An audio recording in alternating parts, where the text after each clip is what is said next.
오히려 좋은 부분들도 꽤 있다니까. 나는 차라리 지금이 훨씬 좋을 때도 있어. 스트레스 풀기 딱 좋거든.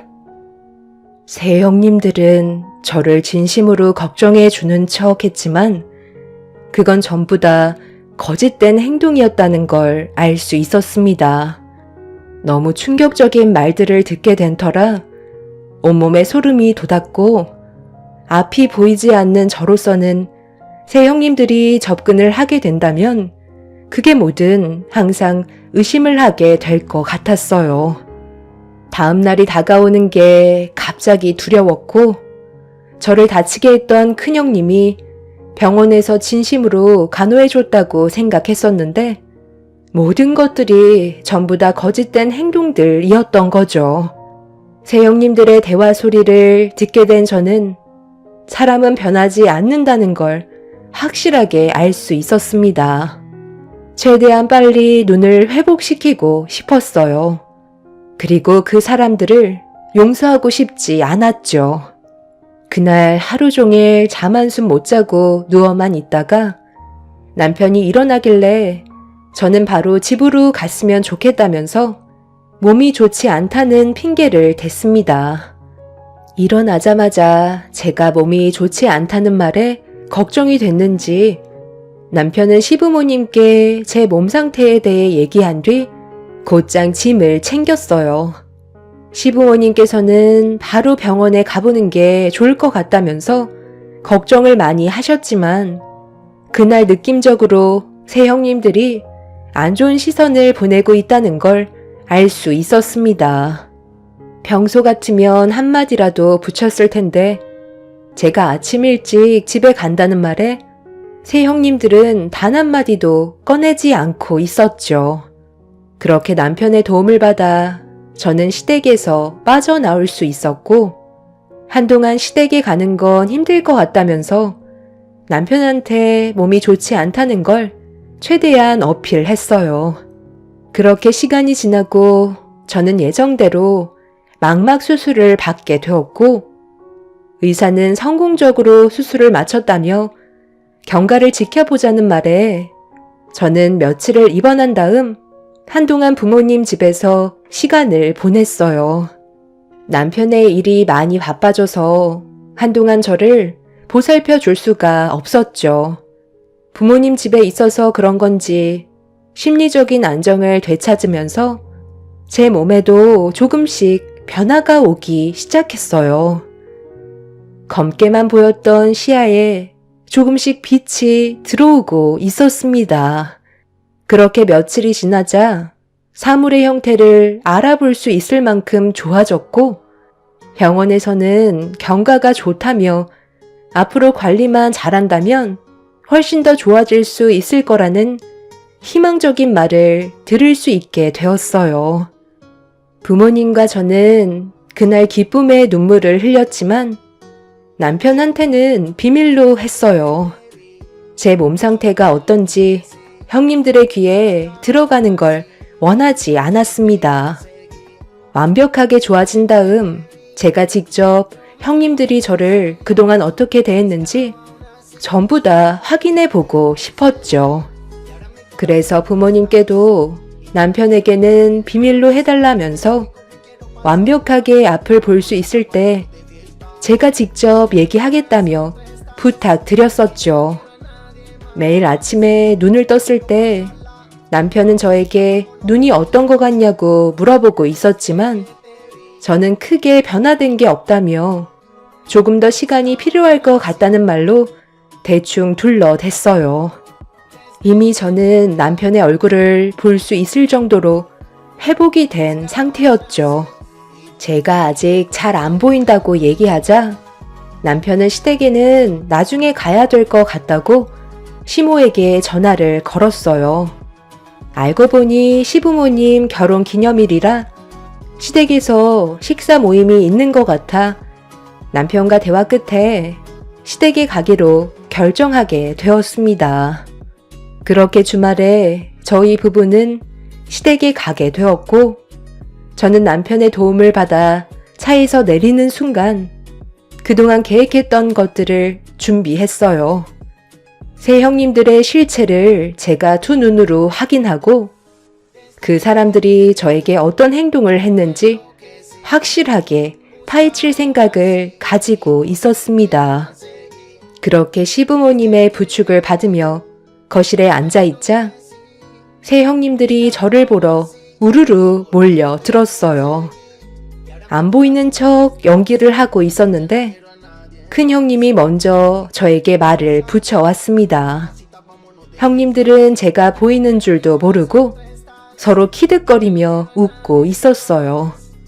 시모는 가족이 다 모였으니 서둘러 음식 준비하면 될 것 같다고 얘기하자 세 형님들은 주방으로 들어가더니 무언가를 열심히 준비하고 있었습니다.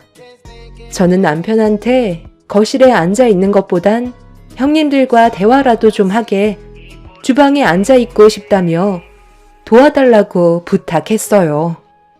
눈이 안 보이는 척 연기를 계속하는 건 힘들 것 같아 다른 곳으로 시선을 돌린 상태로 세 형님들이 음식 준비하는 걸 보고 있었습니다.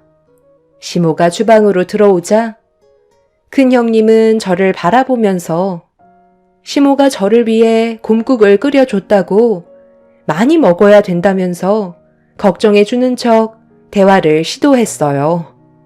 그런데 시모가 주방에서 다시 나가자 세 형님들의 표정이 순식간에 바뀌더니 서로 무언가 속닥거리며 충격적인 일을 저지르고 있었습니다. 저는 두 눈으로 모든 걸 다 지켜보고 있었죠. 정말 입이 다물어지지 않을 만큼 경악스러운 세 형님들의 행동은 온몸이 부들부들 떨릴 정도로 저를 분노하게 만들었습니다. 그날 저녁 저는 너무 충격을 받아 식사를 제대로 하지 못한 채 방으로 들어올 수밖에 없었어요. 세 형님들은 저를 데리고 다니면서 챙겨주는 척 했지만 저번에 말했던 모든 것들을 계획에 옮기고 있었습니다. 조금이라도 들키고 싶지 않아 꾹 참고 버텨내며 모든 것들을 증거물로 남겨두고 있었고 그렇게 분노만 남겨져 있던 저는 다음날 아침에 모두가 식사를 하려고 한자리에 모였을 때 전날의 세 형님들이 저에게 했던 행동들이 어땠는지 확인시켜 주었어요. 갑자기 이게 뭐니? 아니, 잠깐만. 생각 없이 막내 며느리한테 물건을 받긴 했는데 너 앞이 안 보이잖아. 그런데 어떻게 내 손에 물건을 쥐어줄 수 있는 거지? 어머님, 저 지금 다 볼 수 있어요. 아주 선명하게 보이는 건 아니지만 생활에 불편함이 없을 정도로 좋아졌어요. 어제도 전부 다 보이고 있었지만 제가 두 눈으로 확인해야 될 게 있어서 증거물로 남겨두려고 연기하는 척 했던 거였어요. 이렇게까지 할 수밖에 없었던 이유가 거기에 다 담겨 있어요. 당신 언제부터 눈이 보였던 거야? 그럼 그동안 나한테도 말을 안 하고 있었던 거야? 도대체 왜 그랬어? 나한테는 말을 했어야지. 무슨 일인데 지금까지 숨긴 건데? 어머님한테 드린 게 내가 전날에 겪었던 일들에 대한 영상이야. 내가 100번 말해봤자 소용없을 것 같아서 영상으로 준비했으니까 보고 얘기하자. 시모는 남편의 도움을 받아 제가 녹화해 두었던 영상을 재생시켰고 잠시 뒤 집안은 난리가 나고 말았습니다. 세 형님들의 충격적인 행동들이 전부 다 영상 속에 담겨 있었죠. 저는 세 형님들의 실체를 밝히기 위해 세 형님들의 추악한 행동들을 전부 수용하고 있었어요. 시부모님께서는 사색이 된 얼굴로 입을 여셨어요. 큰며느린, 너 지금 이게 무슨 장면이니? 공국에다가 뭔 짓을 한 거야? 행주빤물을 왜 콩국에다 섞어서 막내 며느리한테 먹으라고 건네준 거니? 둘째 며느리 너는 지금 화장실에서 변기물을 퍼서 막내 며느리 세수시켜준 뒤 걸레로 얼굴을 닦아준 거야? 너희들 눈이 안 보인다고 이런 짓을 저질러?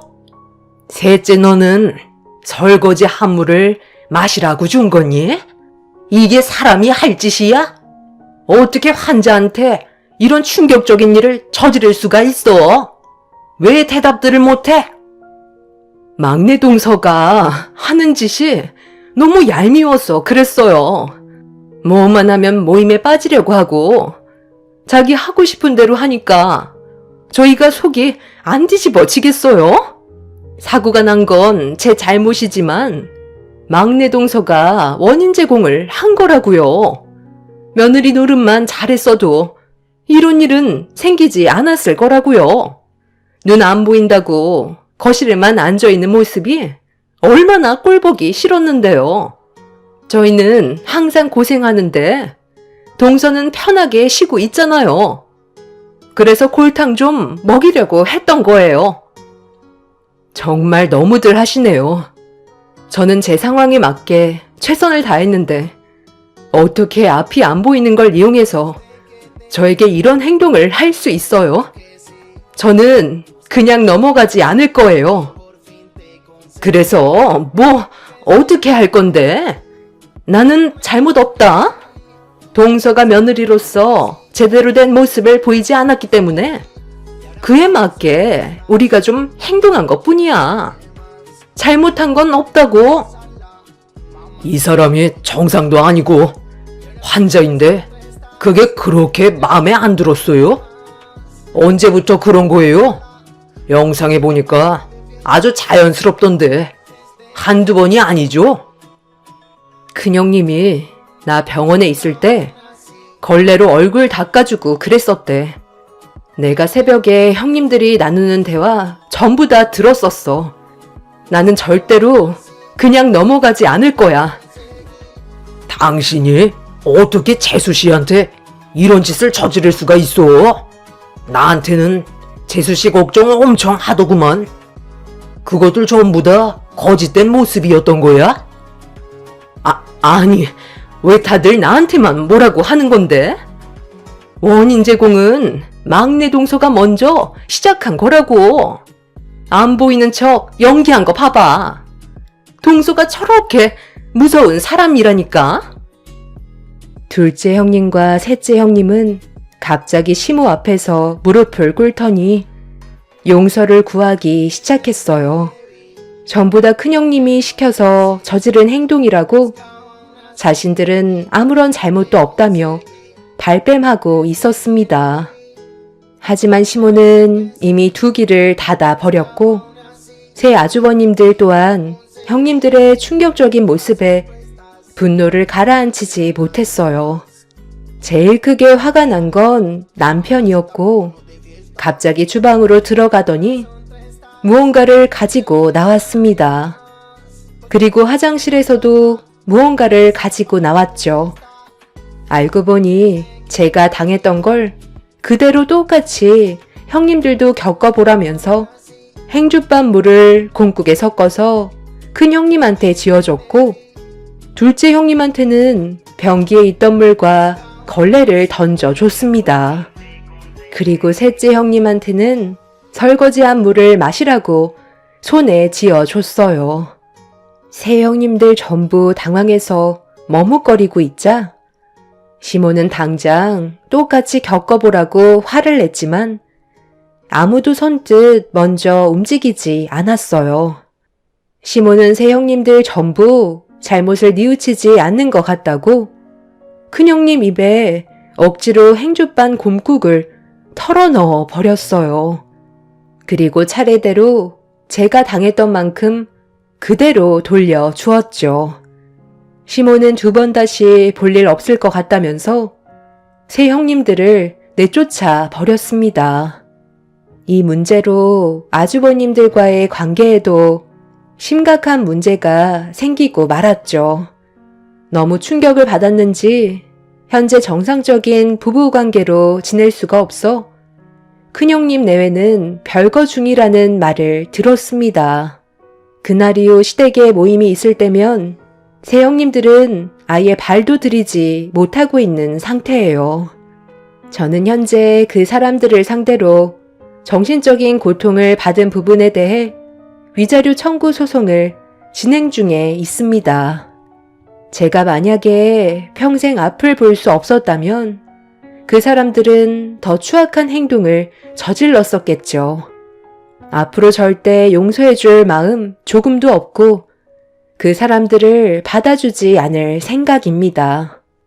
큰형님은 부부 사이에 문제가 생기게 되다 보니 저에게 찾아와 용서를 구하기 시작했어요.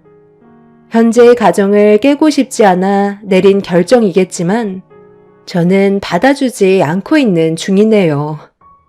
큰 아주버님은 이번 일로 인해 저에게 용서를 받지 않는 이상 계속해서 별거 생활을 할 거라며 저희 남편에게도 맏형으로서 미안해하고 있어요. 남편도 절대로 받아주지 말라고 새 아주버님들한테 억울한 눈물까지 흘린 상태라 이 사태는 좀처럼 쉽게 좋아질 수 있을 것 같지는 않습니다. 그리고 얼마 전에 새 형님들이 아주버님들 몰래 파생상품 주식에 투자했다가 상당히 많은 돈을 전부 잃었다는 소식을 듣게 되었는데요.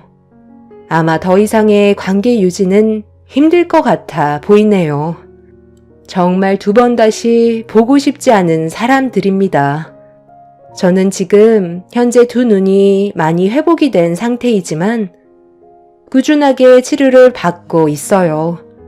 앞을 볼 수 있다는 게 얼마나 중요하고 행복한지 이번 일을 통해서 다시 한번 깨닫게 되었어요.